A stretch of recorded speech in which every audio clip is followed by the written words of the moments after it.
What's on, guys? Jay Hoyd back with you. Today, welcome back to episode number 4 of our franchise mode with the Buffalo Sabres.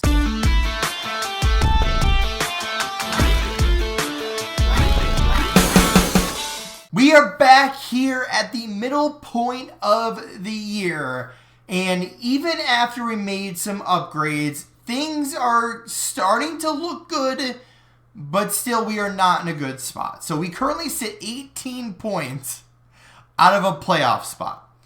Now the question is, do we even want to try for the playoffs, or do we kind of just want to let this ride out and see what we can do heading into the offseason, try to kind of get the right pieces in place and kind of secure our next 5 or so years to try to make that push back for the Stanley Cup. Now, I think what the best course of action is, if we look at the Eastern Conference here, the 2 wildcard spots both belong to our division at 50 points, so that being the 18.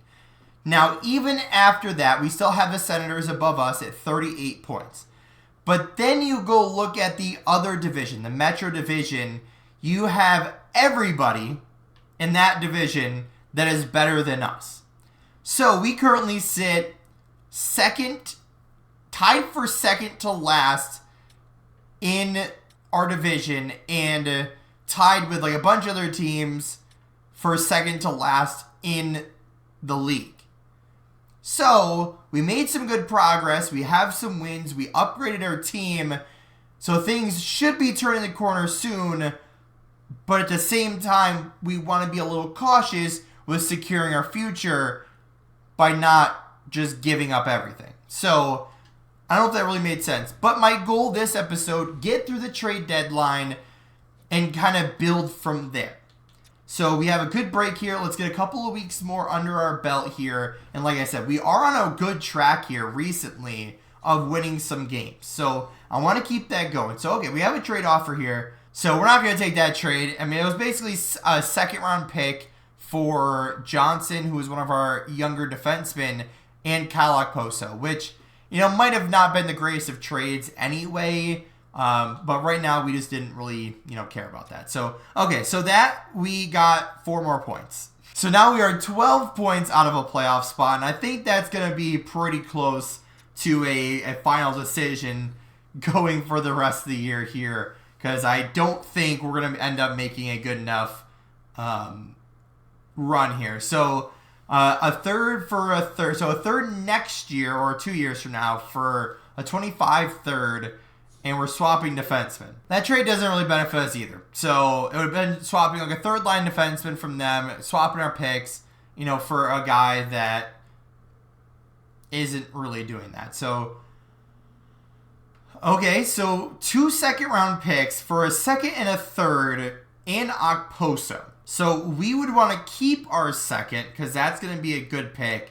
Minnesota's is going to be higher, or lower, I guess I should say, later in the round. And then Columbus, I'm not sure how they're doing. But, yeah, I don't feel like I want to do that. Just because, we want our draft picks, which is probably the next thing we'll look into here.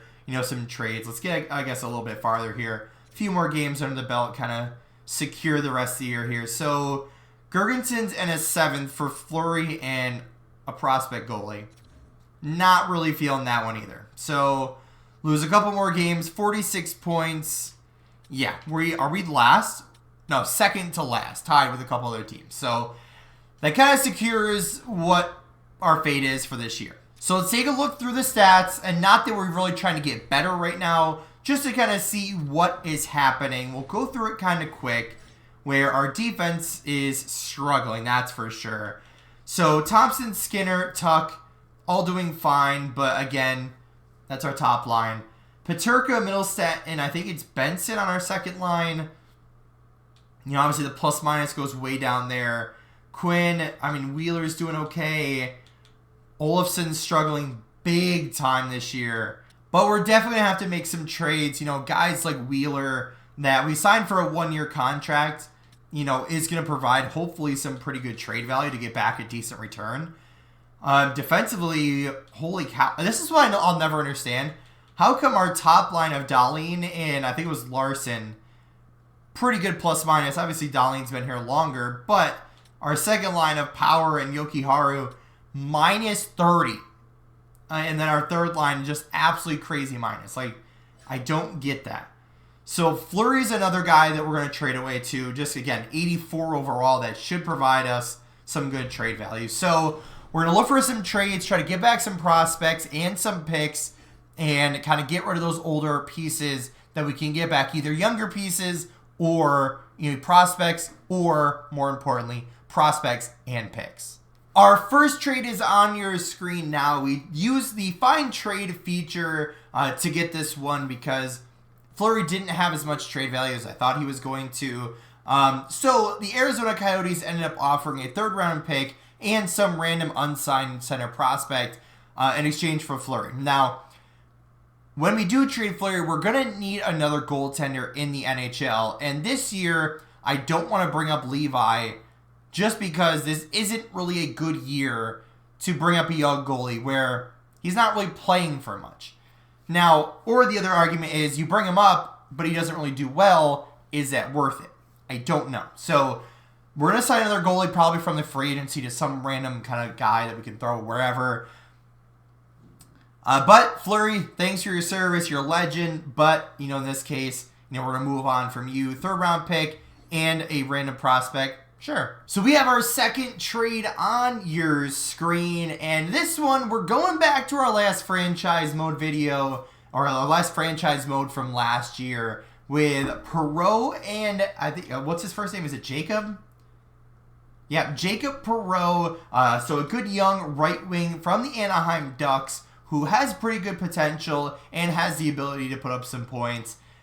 So 77 overall, 22 years old, top 9 medium potential, still under a contract for at least another year from us, or from Anaheim. And then also they offered up, so this again from Find Trade, is a goaltender. So he's 75 overall, 22-year-old medium starter potential goalie who, as a backup this year, 6-4-1, not the greatest numbers, but last year, he did do pretty well. So he's been playing behind a couple other goalies there. So, here he'll get a chance, and we'll see how he does. But this was too good of a trade to pass up, so this one we'll gladly accept.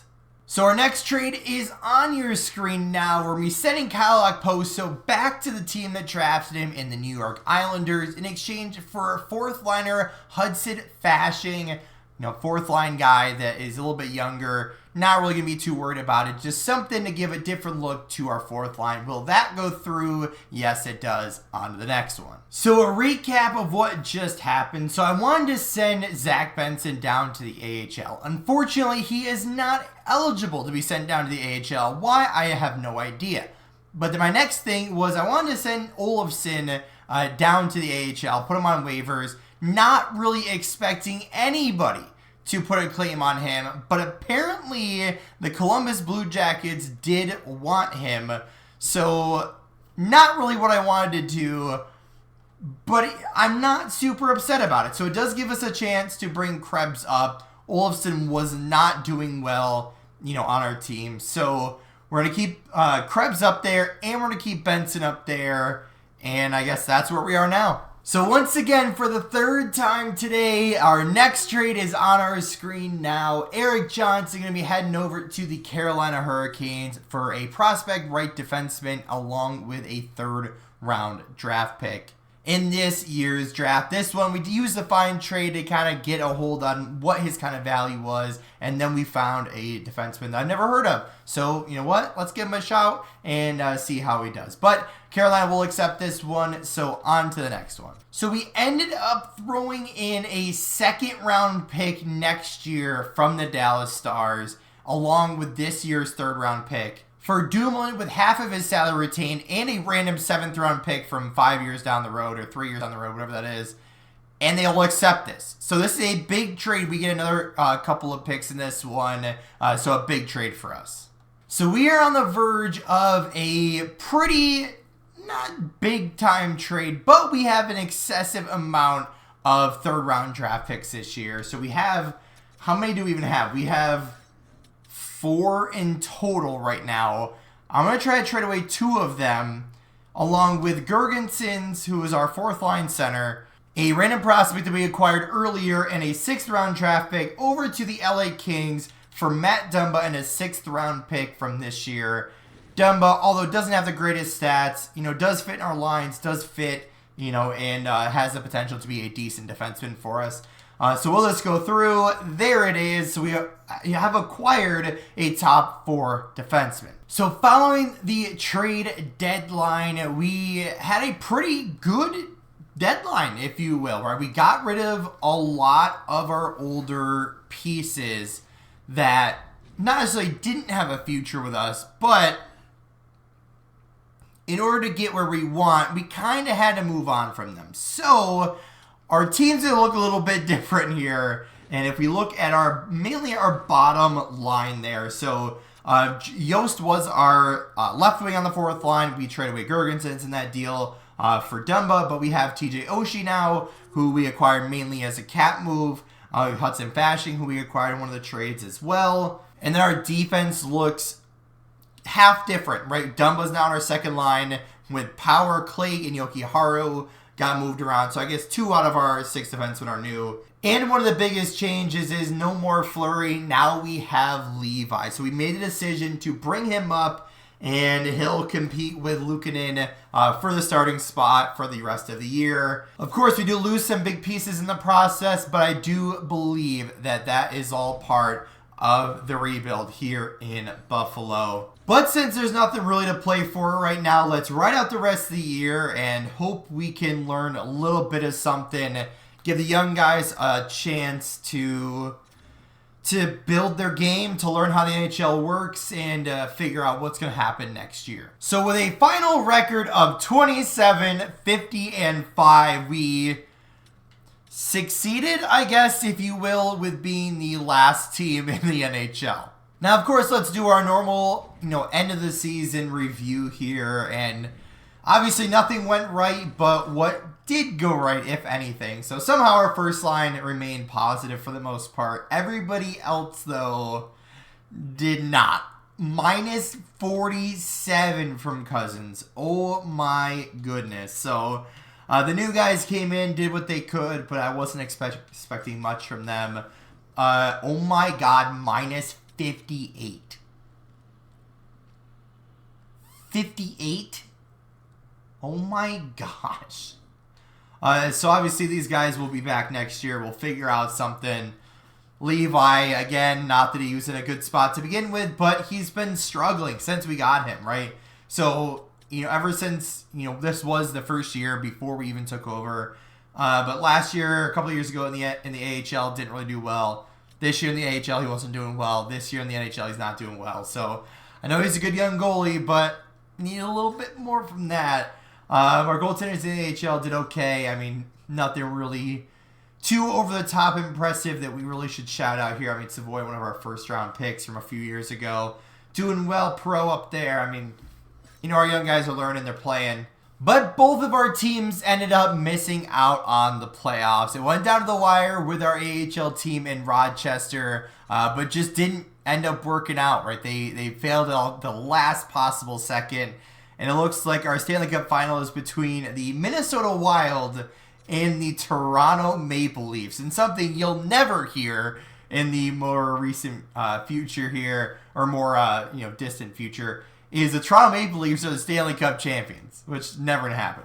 Providence Bruins, though, do win the Calder Cup in the AHL. But obviously not the year that we wanted, or maybe it is the year we wanted. We should end up getting a good draft pick for the draft. We do have a lot of good young talent on this team, but where do we go from here? Right? We have what I like to think of a good young core group of players that should be leading us to a championship. There'll have to be some changes. I guess we'll have to wait to find out what happens in the next episode of the Franchise Mode. But that's going to do it for this one. If you did enjoy, hit the like button down below if you haven't yet, or if you're brand new here, make sure to subscribe. And as always, guys, we'll see you in the next one.